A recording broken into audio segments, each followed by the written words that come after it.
Madame, Monsieur, bonsoir. Merci d'être avec nous pour ce numéro d'Ecomag. Focus ce soir sur les réformes entreprises par les structures d'accompagnement au profit du secteur privé au Burkina. Ces réformes, vues comme un véritable tremplin pour l'économie nationale, elles interviennent dans un contexte économique en pleine mutation. Un contexte où le gouvernement burkinabé et les acteurs du privé s'engagent à moderniser et à renforcer les dispositifs d'appui aux entreprises. Comment donc ces réformes parviennent-elles à stimuler la croissance, à créer de l'emploi et à favoriser l'innovation?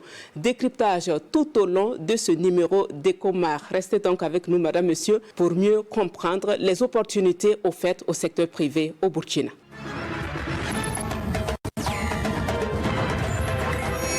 De façon globale, l'actualité économique au Burkina indique une croissance soutenue, favorisée par la dynamique du gouvernement de relancer le secteur privé en mettant l'accent sur plusieurs facteurs.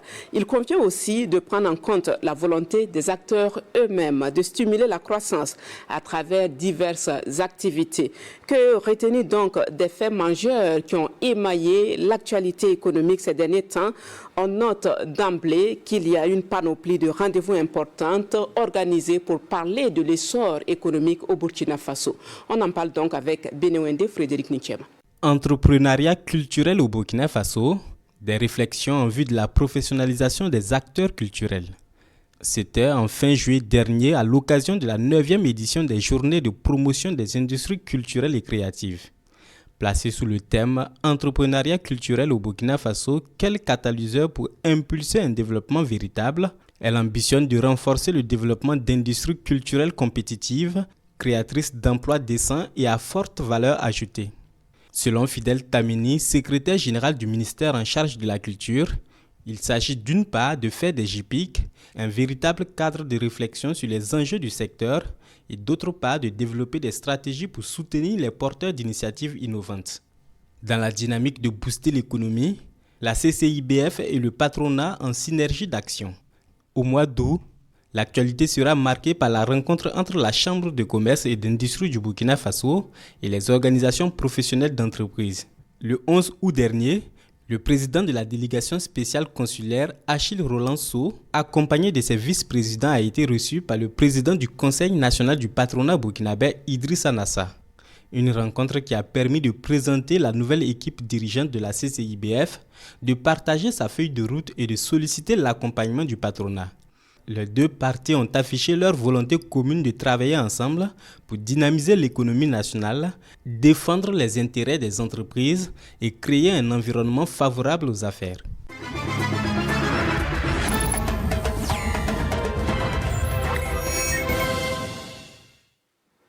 Nous sommes actuellement dans la région du Banqui, véritable grenier céréalier du Burkina. Vous l'aurez compris, nous parlons de la production agricole et de la commercialisation des céréales dans cette partie du pays. La bonne nouvelle, c'est que le secteur agricole connaît une nette avancée depuis l'avènement du MPSR 2 grâce aux appuis et aux réformes engagées pour booster donc les rendements. Les détails dans ce reportage signé Urbain Benito Somé et Benewende Frédéric Nichem. Au cœur du Burkina Faso, la région du Banqui s'impose comme l'un des poumons agricoles du pays. Ici, les champs de mil, de maïs et de sorgho s'étendent à perte de vue. C'est une terre généreuse, façonnée par des générations d'agriculteurs. Derrière ces paysages fertiles se joue un enjeu crucial: nourrir une population croissante dans un contexte marqué par les changements climatiques, la crise sécuritaire, humanitaire et la quête de la souveraineté alimentaire. Nous sommes d'abord à la grenier du Burkina Faso, leader en termes de production de céréales, et notre contribution c'est à peu près annuellement 20% de la production nationale. En termes de production céréalière, le 5e de la production nationale. À la campagne écoulée, en termes de production céréalière, nous avions produit 1 167 000 tonnes. Des chiffres jamais atteints dans la région selon le directeur régional en charge de l'agriculture. Un record qui illustre à souhait les différentes mesures gouvernementales pour booster les rendements. C'est notamment le cas de l'offensive agro-pastorale et halieutique mise en œuvre pour atteindre l'autosuffisance alimentaire au Burkina Faso. Concrètement, Cette offensive se traduit par la mise à disposition à temps d'intrants et d'équipements agricoles subventionnés au profit des producteurs. À cela s'ajoute un accompagnement technique renforcé et la réalisation ou la consolidation d'infrastructures hydrauliques. Avant l'offensive, et maintenant je peux dire que j'ai doublé ma production. J'ai doublé ma production et en ce sens que avec ces subventions d'intrants-là, ça m'a amené de passer à 8 hectares, souvent 9 hectares. Aujourd'hui, je suis à 14, 15 hectares. Donc franchement, je peux dire que ça nous a apporté en tout cas un plus. Un plus, non seulement sur la quantité, mais aussi sur la qualité des céréales grâce aux différentes sessions de renforcement des capacités des acteurs. Désormais, dans la vision du gouvernement, il n'est plus seulement question de produire. Il faut produire et transformer pour mieux vendre. La transformation joue un rôle clé dans la valorisation du secteur agricole en créant de la valeur ajoutée. Le maïs qu'on exporte en état, et ça n'apporte pas une plus-value à l'économie nationale. Mais lorsque on le transforme en poudre de maïs par exemple, ça apporte un plus. Les employés qui travaillent en fait dans ces unités-là arrivent aussi à bénéficier donc d'un salaire au moins à la fin du mois. Un pan c'est la transformation, l'autre volet c'est de vendre. Donc du coup ça contribue à créer de la richesse. Et cette richesse permet effectivement donc à l'État de bénéficier donc des taxes et impôts. Mais quand il s'agit en fait de couler la production en l'État, c'est juste la commercialisation. Convaincu du potentiel de la transformation, le ministère du Commerce multiplie les actions pour susciter la création d'entreprises ou d'unités orientées vers la transformation.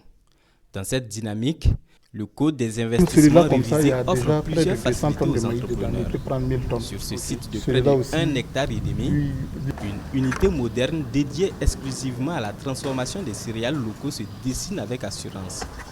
Le maïs y est converti en sémoule, en farine et en aliments comestibles. Les petits milles, le sorgho et le riz. Des équipements assez modernes, et que ce soit des équipements de production agricole parce qu'on a des tracteurs, que ce soit des équipements de transformation ou que ce soit des équipements de stockage. En termes d'investissement, c'est quand même largement au-delà du 1,5 milliard d'investissement, sinon près de 2 milliards d'investissements.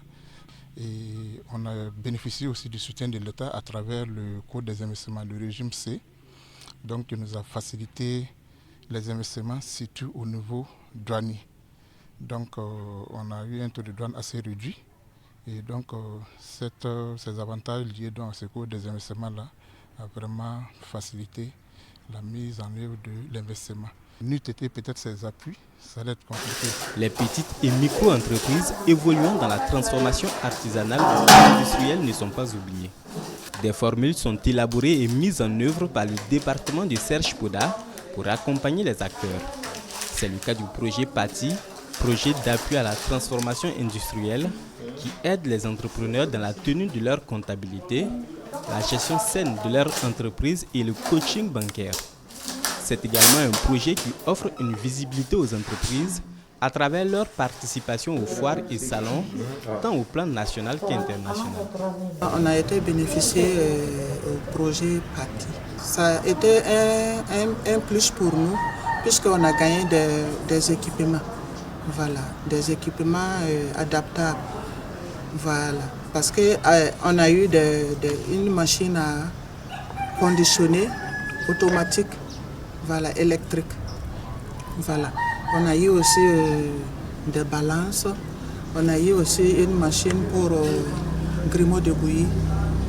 Tout comme l'entreprise Nandia, cette autre unité de transformation à petite échelle à Dédougou met à la disposition des populations des denrées issues des produits agricoles et de produits forestiers non ligneux.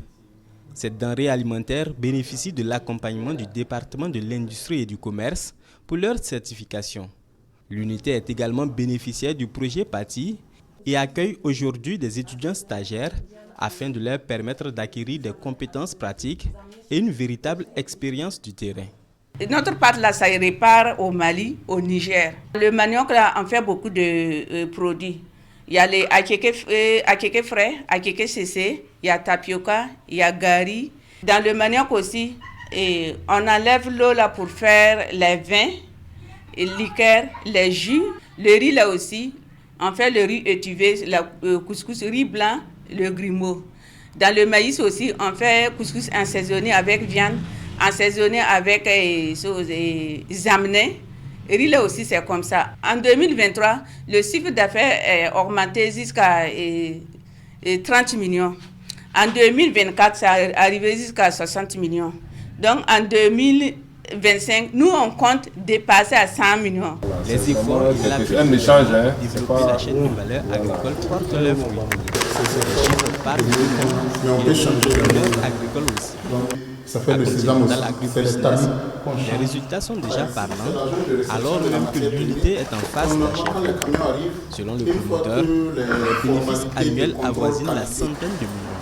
Au-delà de ce montant, l'unité a permis de créer 40 emplois permanents avec une perspective de 125 à terme et plus de 500 emplois indirects. L'impact est très intéressant. L'impact est très intéressant. Je vous donnerai peut-être un seul exemple. Vous voyez que, par exemple, quand vous sortez un peu hors de la ville, vous avez vu qu'il y a eu un moment donné où il y avait des tracteurs de l'État qu'ils avaient mis dans le cadre de l'offensive. Et donc, nous, on travaille par exemple avec un réseau de plus de 2800 producteurs. Et on n'a pas la capacité de financer tous ces 2800 producteurs. Et à travers l'offensive que l'État a pu mettre des tracteurs, des intrants à la disposition de ces producteurs, vous voyez que c'est très bénéfique pour nous. Ça permet donc d'accroître la production agricole qui est notre matière première. Et donc, si on arrive à produire en masse, ça veut dire quoi? Ça veut dire qu'on va avoir une matière première à coût assez intéressant. Du coup, les produits finis aussi auront un coût assez réduit et donc tout le monde sort gagnant. Voilà. Cela, sans compter que l'État, à travers la SONAGES, aide les producteurs à écouler leurs stocks grâce à l'option d'achat bord champ. Une procédure qui contourne les intermédiaires, souvent accusés de spéculation sur les prix. Bon, à peine même si on ne bradait pas, puisque au début on pouvait vendre notre sac à 15 000, 16 500, 17 000. Celui qui a pu bien vendre peut-être c'est 20 000 francs à bord champ. Donc mais aujourd'hui, à l'heure où je suis là, j'ai un contrat avec la SONAGES par le biais de l'État. J'ai pris des intrants, je dois les livrer en tout cas du maïs. Et ce maïs-là, ce que je vais avoir, c'est le double de si je devais vendre comme ça avec des intermédiaires. En tout cas, je profite de votre micro pour féliciter ce programme. Parce que ce sont ces initiatives pareilles-là que les entrepreneurs agricoles attendent. De la matière première et surtout des céréales à moindre coût au regard des volumes de production. De quoi répondre Il faut acheter pour vendre. Quand tu n'as pas de produit dans ton magasin, tu ne peux pas faire du commerce. Le produit en a pour acheter. Si le commerçant se trouve sur le terrain et puis après le produit, c'est que nous ne sommes pas contents. Mais quand c'est comme ça, chacun gagne sa part. On a vu que vraiment l'État a mis le paquet vraiment pour la production. En tout cas, on peut dire qu'on a une bonne récolte et que en fait, ces récoltes-là vont nous permettre aussi de pouvoir collecter et puis aussi voir aussi servir en fait les pays autres différents en fait du Burkina. Il faut d'abord nourrir son pays donc avant de pouvoir aller vendre les restes ailleurs. Visiblement, la dynamique enclenchée porte ses fruits et séduit plus d'un acteur dans la chaîne de valeur agricole. Pour les entrepreneurs et transformateurs, l'autre défi reste cependant le financement des projets. Parce que nous sommes des structures qui sont en mesure en tout cas d'accompagner financièrement, pourtant ce n'est pas évident. Mais quand on reçoit ces types de besoins, on les oriente vers l'agence de financement et de promotion des pays de mon entreprise. Et c'est qu'au sein de la chambre de commerce également, il y a Safin par exemple, qui accompagne aussi les acteurs. Voilà. Sans compter aussi les projets, voilà, et notre ministère que nous avons, tel que Ecotech. Il y a également le projet Impulse qui vient de passer. Entre défis et opportunités, la région du Banqui reste une terre d'espoir. Ses champs, ses marchés et ses entrepreneurs prouvent que l'autosuffisance alimentaire est possible, à condition que tous les acteurs poursuivent leurs efforts main dans la main. Des orientations et pas des moindres sont définies par le gouvernement burkinabé pour stimuler la croissance et renforcer la résilience nationale dans un contexte sécuritaire complexe.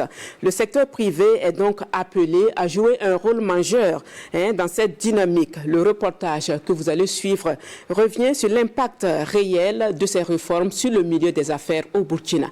Urbain Benito Somé, Benewende Frédéric Nichema. Entre résilience et modernisation, le secteur privé burkinabé est au cœur des réformes. Le gouvernement a placé le développement économique au rang de priorité nationale. Les grandes orientations visent à bâtir une économie plus résiliente et compétitive, capable de répondre aux défis du moment. Dans ce processus, le secteur privé est perçu comme un moteur essentiel de croissance et de création d'emplois. Dans cette dynamique, il faut repenser le modèle de la Chambre de commerce, d'où la dissolution de la Chambre consulaire de la CCIBF. Dans les orientations du chef de l'État, il y a que la Chambre de commerce doit travailler à ce que les secteurs porteurs de l'économie burkinabé soient dynamisés. Et ces secteurs porteurs, c'est essentiellement l'industrie. On doit exporter plus qu'importer parce que cela va améliorer notre balance commerciale et au-delà de cela, les Burkinabés pourront consommer ce qu'eux-mêmes ils produisent et ils transforment. Il y a aussi la dynamisation de l'agroalimentaire pour que effectivement notre économie soit beaucoup plus dynamique et que effectivement notre production agricole puisse effectivement être transformée. On doit pouvoir toucher nos produits localement avant de les exporter. L'autre vision pour la Chambre de commerce et d'industrie du Burkina Faso, c'est de reprendre sa place de leader dans la formation professionnelle. Autant de réformes qui imposent une gouvernance rigoureuse et vertueuse, orientée vers l'économie. L'objectif réel à travers ces réformes est la relance économique du pays. Cette relance ne saurait se faire sans des mécanismes solides de financement. Le Fonds Faso Kunaouli se veut un instrument adapté pour soutenir les initiatives locales. Sa mission, renforcer la résilience sociale et économique tout en appuyant la transformation structurelle de l'économie nationale. L'accent est mis actuellement pour pouvoir financer l'ensemble des secteurs productifs ou qui créent de la valeur, mais dans le secteur de la transformation, de l'agriculture, de l'élevage, tout ce qui peut créer le développement au Burkina Faso. Ce qui se faisait avant, les gens prenaient les crédits, mais malheureusement, ils ne remboursaient pas. C'était essentiellement des crédits suffisamment politisés, mais actuellement, on a la chance d'être dans un moment apolitique. On finance, les gens ont accès au crédit, mais nous avons entouré tous les mécanismes de crédit avec un ensemble de contrats signés essentiellement par des notaires et avec le directeur général que je suis pour le moment. Et ça oblige l'emprunteur à venir rembourser son crédit. Plus qu'un simple fonds, Faso Kunaouli veille au suivi des différents projets financiers afin de s'assurer de leur réussite. Pour les entrepreneurs, la Maison de l'entreprise du Burkina Faso demeure une institution incontournable. Aujourd'hui, elle se réorganise afin d'offrir des services plus adaptés aux besoins des opérateurs économiques. Désormais, elle est dotée d'un conseil d'administration et d'une assemblée générale. La Maison de l'entreprise est transformée en un établissement public d'État dédié à l'accompagnement des petites et moyennes entreprises. Premièrement, c'est de faire en sorte que la Maison de l'entreprise puisse apporter un soutien accru à l'administration centrale dans la mise en œuvre des politiques publiques de développement du secteur privé. Ces PME, il faut dire que c'est pratiquement 80% du portefeuille. Et il est important qu'un dispositif spécifique d'accompagnement de ces acteurs-là puisse être mis en place. L'un des éléments majeurs également en lien avec les réformes, c'est la mise en place de ce qu'on appelle le club des entrepreneurs, qui est un organe consultatif qui va accompagner l'État dans la définition et l'implémentation des politiques de promotion du secteur privé burkinabé. L'artisanat, véritable poumon de l'économie informelle, est aussi concerné par ces mutations. Avec des millions d'acteurs répartis sur tout le territoire, sa modernisation représente un enjeu majeur. Les réformes en cours devraient permettre de professionnaliser davantage ce secteur et d'accroître sa contribution à l'économie nationale. Au niveau du secteur de l'artisanat, la réforme concerne la Chambre des métiers de l'artisanat du Burkina Faso. Cette réforme va conduire à la mise en place d'un certain nombre d'organes. Donc, il faut dire que les perspectives, c'est d'abord de travailler à la mise en place de ces organes, mais aussi d'assurer leur bon fonctionnement. Je veux parler du conseil d'administration, de l'Assemblée générale et la délégation spéciale consulaire qu'il faut mettre en place. La Chambre aussi met en œuvre l'accord cadre conclu entre le gouvernement et la Chambre des métiers pour permettre l'accès des artisans à la commande publique.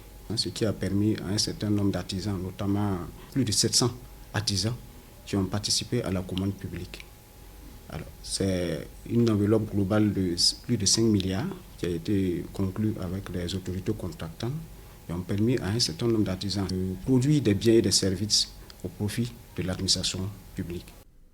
À travers l'engagement des acteurs institutionnels et privés, le gouvernement burkinabé entend poser les bases d'une économie plus forte. C'est un signal fort en faveur d'un environnement plus favorable aux affaires et à l'investissement. Madame, Monsieur, nous sommes à présent avec Seydou Tou. Il est le directeur général de la Chambre de commerce et d'industrie du Burkina, CCIBF. Il est donc la personne la mieux indiquée pour parler avec nous de toutes ces réformes entreprises récemment pour l'essor du secteur privé au Burkina. Alors, bonsoir, Monsieur le directeur général.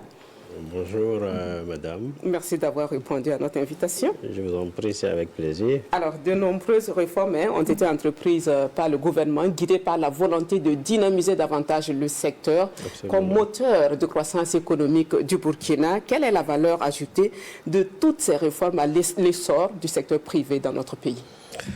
Merci, madame, de nous donner l'occasion de parler des réformes qui ont été engagées au niveau de la Chambre. Et avant tout propos, je voudrais rendre hommage aux plus hautes autorités de notre pays qui ont jugé nécessaire d'opérer ces réformes de cette grande institution et afin de lui permettre de jouer pleinement le rôle et surtout d'impliquer tous les acteurs économiques qui doivent pouvoir jouer leur rôle dans le développement de notre pays. Et ces réformes ont été opérées sous la houlette en fait, de notre ministère de tutelle, le ministère de l'Industrie, du Commerce et de l'Artisanat, sous l'éclairage du ministre Serge Yanodem Poda, qui a piloté et qui nous permet effectivement d'avoir une institution qui répond véritablement, en tout cas, à la nouvelle vision des autorités. Alors, pour être plus direct par rapport à la question, permettez-nous de faire une petite historique en fait, de l'institution. Il faut dire que c'est une institution qui a été créée en 1948 et qui a plus de 77 ans. Mais tout au long de la vie de l'institution, il y a eu quand même des réformes, des changements. Et ces changements s'inscrivent dans la vision, ou du moins dans la nécessité d'adapter les missions de l'institution au contexte du moment. Et je pense que c'est au regard du nouveau contexte dans lequel nous sommes, de la nouvelle vision et des nouvelles autorités, que de nouvelles orientations ont été données.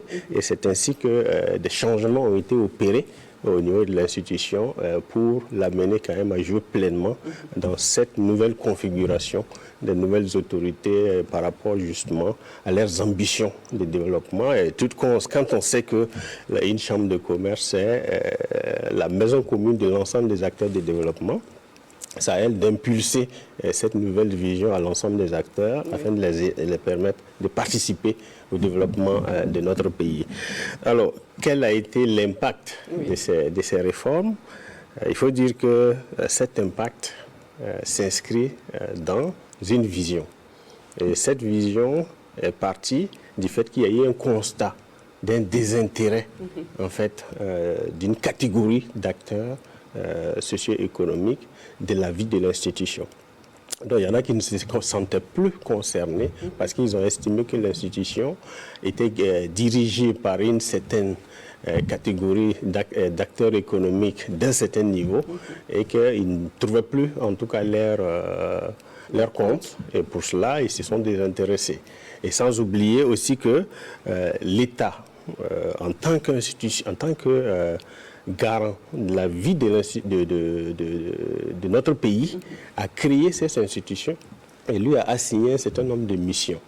Mais à un moment donné, l'État a eu l'impression que ces missions lui échappaient. Donc il fallait opérer ces changements pour lui permettre d'avoir un droit de regard, mais aussi un contrôle sur la vie de l'institution et pouvoir lui impulser une gouvernance vertueuse et l'inciter à pouvoir participer efficacement, en tout cas au développement de notre pays, à travers justement les ressources publiques qu'elle gère et que l'État lui a concédées sur la base justement d'un certain nombre de textes. Alors, l'une des grandes réformes qui a été entreprise récemment dans le cadre de ce nouveau vent qui souffle sur le secteur privé du Burkina, c'est bien sûr la dissolution des anciennes structures consulaires de la CCIBF, dont vous êtes le premier responsable. Alors, ces structures ont été remplacées par une délégation spéciale consulaire. Quelle a été la nécessité d'arriver à ce profond bouleversement? Est-ce pour des raisons de transparence, d'efficacité dans la gestion ou juste pour améliorer le climat des affaires dans notre pays? Alors, comme je l'ai dit, tout découle en fait de motivation. Nous avons cité tout à l'heure qu'il y a une catégorie d'acteurs qui se sentaient exclus. Et il y a aussi qu'à un moment donné, la vie de l'institution semblait échapper au droit de regard de l'État. Si bien qu'il n'y avait pas un véritable contrôle et l'État a décidé effectivement au regard de la nouvelle vision que l'État s'est doté, d'avoir en tout cas un contrôle vraiment de tout ce qu'est l'institution. Est-ce qu'il y avait un problème de transparence qui s'imposait aussi? Alors, c'est pourquoi je vous ai parlé en fait d'un constat qui faisait qu'il y a une catégorie d'acteurs qui se sentaient exclus. Donc, il fallait réformer de sorte à ce qu'il y ait une vie participative de l'ensemble des acteurs. Parce que le pays, exactement, parce que le pays ne peut pas se développer sans l'implication de l'ensemble des acteurs. Et comme vous le savez, c'est les petits qui se sentaient exclus. Et les petits, j'allais dire, constituent près de 80% en tout cas de l'économie du Burkina. Et il fallait les impliquer pour aider à pouvoir effectivement ratisser large et appliquer en tout cas la nouvelle politique de développement de l'État. Alors, quelles sont donc les principales priorités qui sont attendues de la délégation spéciale consulaire qui vient d'être mise en place? Alors, la délégation consulaire est une instance qui a été mise en place pour jouer un rôle de transition. Un rôle de transition, mais qui joue pleinement le rôle d'une chambre consulaire. Ce qui m'amène à parler en fait des réformes qui ont consisté du moins à mettre en place des entités. Il y a une entité chambre consulaire qui va regrouper l'ensemble des élus de la chambre avec un bureau consulaire et une délégation consulaire régionale, enfin des délégations consulaires régionales dans les différentes régions et des commissions spécialisées. Ils auront un rôle de représentation et d'organe consultatif. Autrement dit, lorsque l'État a besoin d'informations par rapport à un dysfonctionnement constaté dans un pan de l'économie, ils sont chargés justement de pouvoir réfléchir et donner l'avis du secteur économique ou permettre à l'État de pouvoir prendre des mesures correctives afin de pouvoir redresser. En même temps, ils ont un rôle de représentation, c'est-à-dire que s'il y a des besoins d'information où les acteurs ont l'intention de transmettre un message à l'État par rapport justement au fonctionnement, à l'exécution de leur activité, passe effectivement par cette instance-là. Alors, de l'autre côté, vous avez l'entité chambre de commerce, établissement public à caractère professionnel qui représente les intérêts de l'État. Et là, en ce moment, à ce niveau également, vous aviez une assemblée générale de 24 membres, dont 6 membres de la chambre consulaire, et les autres, ce sont les différents départements ministériels qui participent à la mise en œuvre des missions assignées à l'institution. Et ensuite, vous avez un conseil d'administration de 10 membres titulaires et un membre voilà, qui n'est pas titulaire. Vous aviez les 11 et vous aviez en ce moment l'autre instance qui est la direction générale, qui est chargée de la mise en œuvre de la politique de l'État en matière d'accompagnement et d'appui au secteur privé. Et ces deux structures doivent travailler en synergie, de sorte à pouvoir effectivement accomplir les missions assignées à l'institution. Donc il y a un lien fonctionnel, voilà, et ce lien fonctionnel consiste justement à mettre en place une passerelle, de sorte à ce que les deux entités puissent travailler en toute intelligence et en toute synergie pour pouvoir accomplir les missions assignées à cette institution par l'État. Et la différence par rapport au texte passé, c'est qu'il n'y a plus de lien hiérarchique entre la direction générale et les instances consulaires, notamment la présidence de la chambre consulaire. Alors la délégation consulaire spéciale actuellement joue le rôle de la chambre consulaire. Parce que tout simplement, c'est un organe transitoire qui est chargé de préparer en fait les élections et de pouvoir en même temps assumer un rôle d'information et de sensibilisation de l'ensemble des acteurs par rapport aux attentes de l'État et de les sensibiliser surtout à s'inscrire dans la logique de développement et d'industrialisation de l'État. D'accord. Si je dois résumer, cette délégation spéciale joue désormais, ou bien joue le rôle d'une chambre consulaire, comme vous l'avez dit. Nous savons aussi que parmi les principales missions qui lui sont assignées, ces missions sont basées sur 6 stratégies. Je me permets de les citer.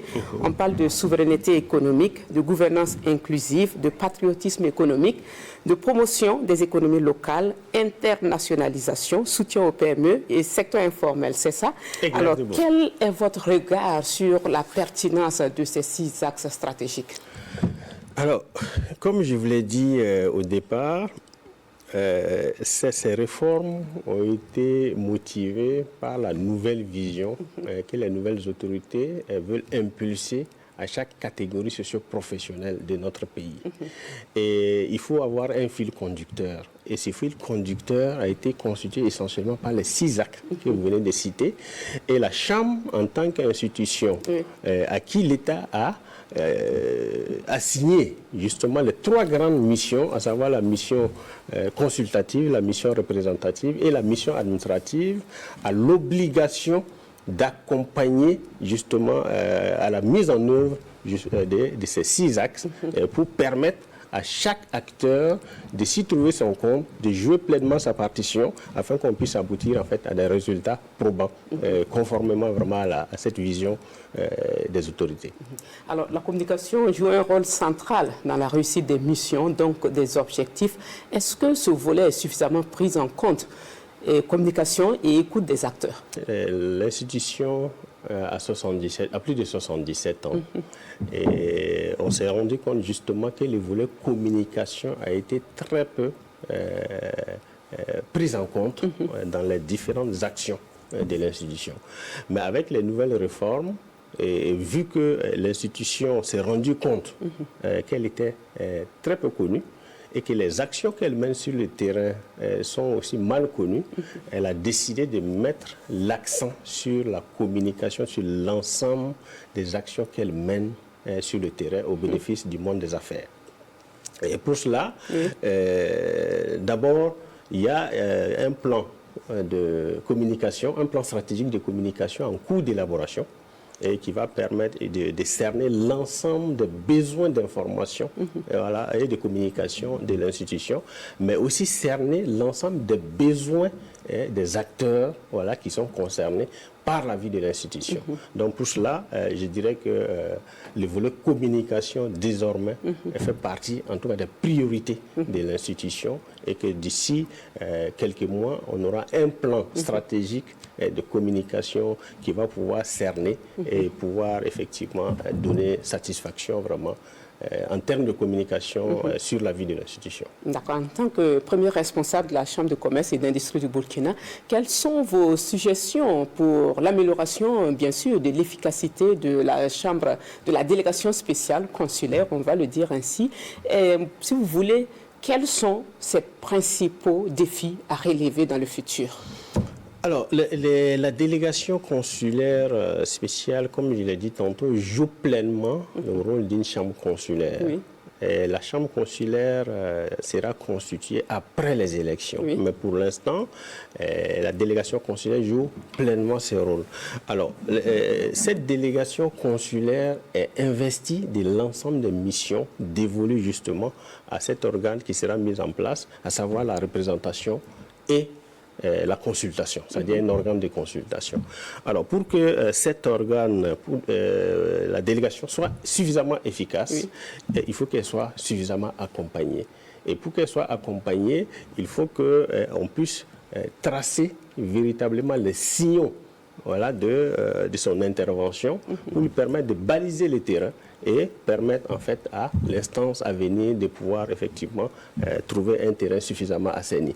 Et pour cela, je crois que nous allons partir sur la base en fait des constats. Il y a un certain nombre d'acteurs, comme je l'ai dit, qui se sont sentis exclus. Donc il faut que la délégation travaille à avoir en fait à asseoir des actions participatives et qui concernent l'ensemble des acteurs de l'institution. Il faut que la délégation travaille à baliser les terrains de sorte à ce qu'il y ait ce travail de synergie entre l'État et les acteurs privés pour lesquels elle travaille. Il faut que la délégation travaille à pouvoir effectivement situer, elle, sa place dans la vie de l'institution et permettre à l'État de pouvoir effectuer, en fait, son droit de regard et de contrôle sur la vie de l'institution. Et il faut que la délégation travaille à sensibiliser l'ensemble des acteurs pour qu'ils puissent participer, en tout cas, à cette nouvelle vision qui est d'impulser la mentalité d'industrialisation de notre pays. Vous l'avez tantôt signifié, la délégation ou bien la CCIBF est placée sous la tutelle technique du ministère en charge du commerce et de l'industrie, alors que joue donc un rôle de contrôle et d'accompagnement. Nous souhaitons savoir sur les principales orientations fixées par cette tutelle technique envers la CCIBF, bien sûr. Oui. Alors, les principales orientations qui sont fixées, je crois que, comme je l'ai dit tantôt, il faut travailler à rassembler tout le monde autour de cette maison commune qui est la Chambre de commerce. C'est le défi numéro 1. C'est le défi numéro 1. Travailler de sorte à pouvoir intéresser tout le monde à la vie de l'institution. Ça, c'est un.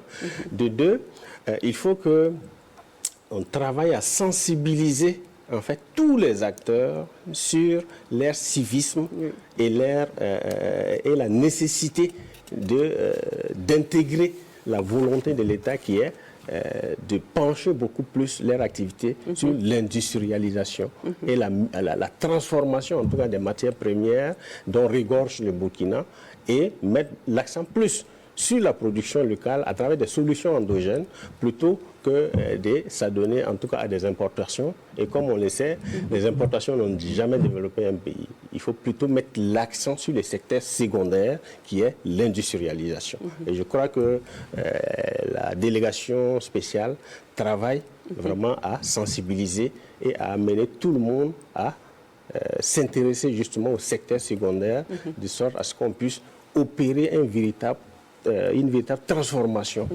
de nos potentialités économiques internes pour faire avancer le pays. Vous nous amenez à parler de patriotisme économique. Exactement. On va dire que c'est une notion en vogue. Les premières autorités n'ont de cesse à insister sur cet aspect-là, surtout quand elles parlent du secteur privé.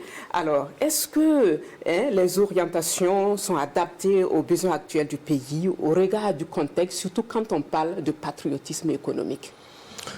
C'est vrai qu'aucun pays ne peut vivre en autarcie, mais il faut partir en fait des potentialités internes qu'on a. Et tout le monde sait que le Burkina regorge en fait de matières premières. Et ces matières premières ont besoin de transformation. Alors, pour les transformer, on sait qu'on a suffisamment de moyens également pour pouvoir opérer cette transformation. Et je crois que c'est ce message-là que l'État veut passer à travers la Chambre de commerce pour dire on a des potentialités internes, on a des capacités techniques pour pouvoir effectivement transformer en fait, ces matières premières. Essayons de voir comment est-ce qu'il faut. Et si vous avez besoin de l'accompagnement de l'État, la Chambre de commerce est là, le ministère de tutelle est là et les plus hautes autorités sont là pour voir comment est-ce qu'il faut accompagner justement ces différents acteurs à pouvoir valoriser davantage en fait, nos potentialités internes à travers des solutions endogènes pour nous aider à pouvoir développer notre pays. Le terme revient aussi très souvent, internationalisation dans la chaîne de valeur régionale et africaine. Déjà, qu'est-ce que c'est? C'est-à-dire on n'a plus besoin d'aller chercher des solutions prêtes à porter. Il faut qu'on invente notre développement. Parce que chaque pays invente son développement en fonction de ses potentialités, en fonction de sa capacité, en fonction de son environnement, en fonction de son contexte interne, mais sans pour autant être fermé. Mais s'inspirer également des possibilités vraiment qui s'offrent de l'extérieur et qu'on peut facilement combiner de sorte à pouvoir inventer sa propre solution de développement. Et c'est ça qui est en fait des solutions endogènes. Est-ce que cette orientation est encouragée par la tutelle technique? Absolument. Je pense que c'est l'une des priorités d'ailleurs de la tutelle technique, le ministère de l'Industrie, du Commerce et de l'Artisanat, qui est de privilégier les solutions endogènes de développement plutôt que de brader à la limite. Vous avez sans doute appris qu'il y a eu des interdictions de sortie de certaines matières premières. Voilà, parce que tout simplement, il y a des usines qui existent à l'interne, qui ont besoin de ces matières premières, qui ont besoin de s'approvisionner pour pouvoir effectivement faire de la transformation, ajouter de la valeur, et ce qui apporte beaucoup plus d'intérêt à notre pays. Par exemple, les amandes de karité. Les amandes de karité. Les céréales. Les céréales, les sésames, ainsi de suite. On a des unités à l'interne qui font de la transformation. Et ces unités ont besoin de ces matières premières. Et parfois, vu les prix beaucoup plus intéressants à l'extérieur, les gens ont tendance à exporter. Alors qu'il nous faut justement ces matières pour pouvoir faire de la transformation à l'interne. Et l'avantage, c'est que la transformation à l'interne crée de la valeur ajoutée. Et cette valeur ajoutée nécessite la création de richesses. Et cette richesse est créée par les hommes, et ce qui crée de l'emploi. Et qui dit emploi, dit réduction de la pauvreté. Alors à présent, nous allons aborder la question de la représentativité des acteurs économiques à la CCIBF. Vous avez beaucoup insisté sur l'implication de tous les acteurs. En tout cas, d'aucuns estiment que tous les secteurs économiques ne sont pas suffisamment représentés. À travers vos propos ce matin, est-ce qu'on peut se rassurer définitivement que ce volet est pris en compte de façon transparente et de façon pérenne?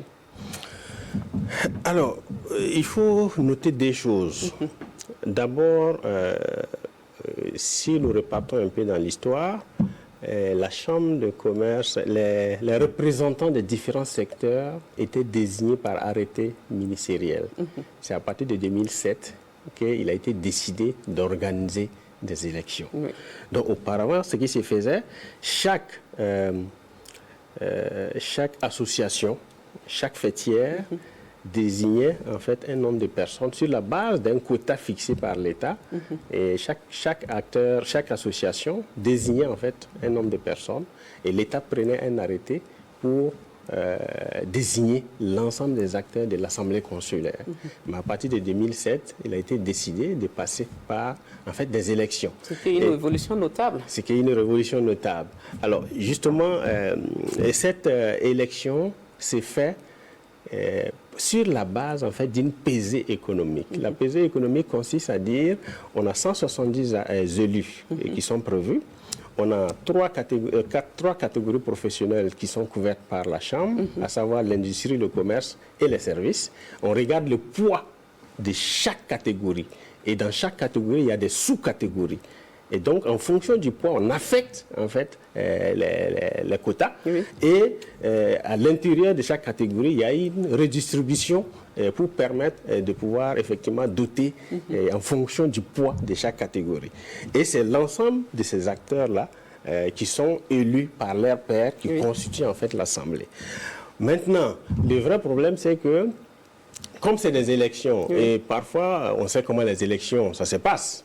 Et il y a très souvent, en tout cas, certaines personnes qui se retrouvent et d'autres estiment qu'ils n'ont pas suffisamment de représentativité au sein de ces instances.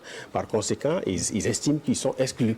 Et comme les décisions sont prises à ce niveau par rapport même à la conduite de la vie de l'institution, mais aussi l'impact que cette conduite a sur la vie de l'activité économique, ils ne se sentent pas concernés. Voilà.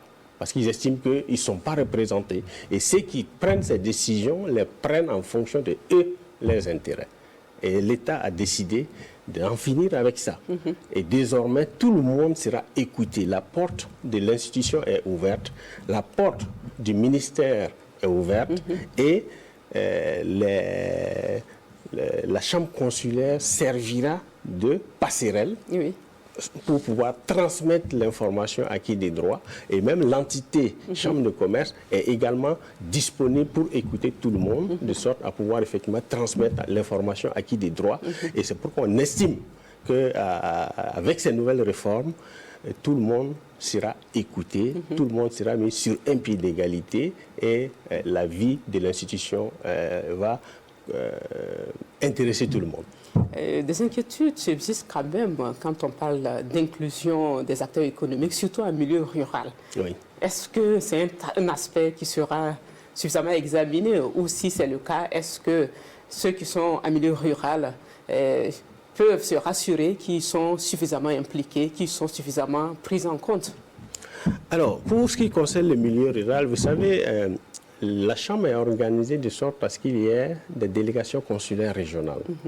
C'est-à-dire que si je prends les cas des 170 élus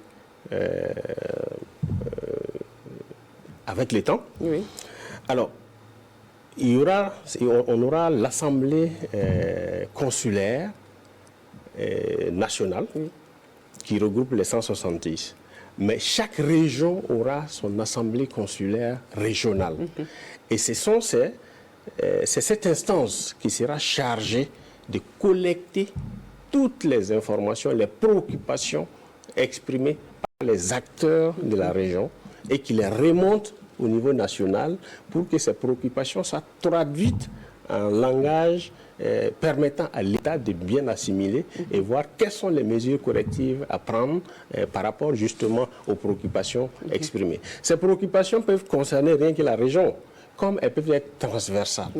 Donc, c'est vraiment organisé de sorte à ce que chaque acteur puisse s'exprimer librement et sur une voie qui lui est clairement dédiée pour pouvoir effectivement atteindre les premières autorités. Voilà qui est bien dit. DG, est-ce que vous avez un appel, un dernier message à adresser à l'ensemble des acteurs économiques de notre pays?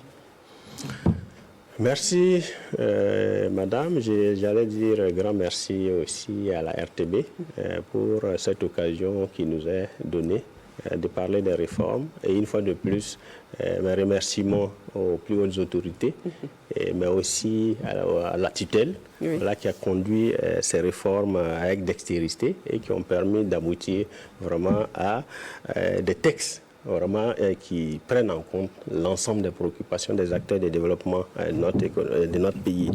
Alors, le message, c'est de dire la Chambre est une institution fêtière de l'ensemble des acteurs économiques de notre pays.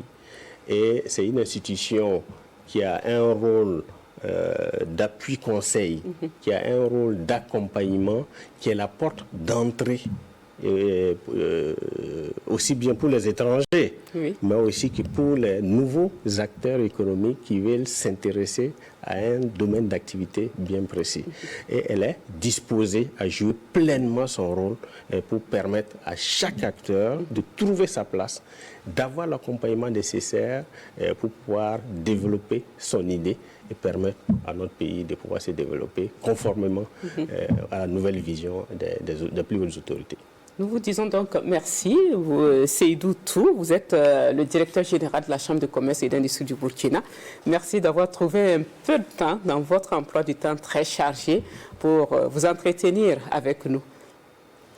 C'est avec grand plaisir. Et on sera ravis de vous recevoir une autre fois. Avec plaisir. On est prêt à revenir. Tant que c'est pour parler de la vie économique de notre pays, on est disponible et on est disposé. Et ce sera avec un très grand plaisir. Voilà qui nous Merci rassure. à la RTB. Merci et bonne soirée. Merci.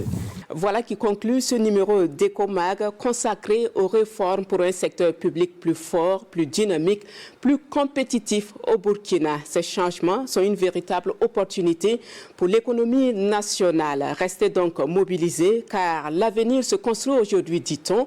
Et pour ce qui concerne le secteur privé, avec des réformes qui promettent insuffler une nouvelle dynamique. Merci de votre attention, madame, monsieur. On se dit à très bientôt sur la RTB. Bonsoir.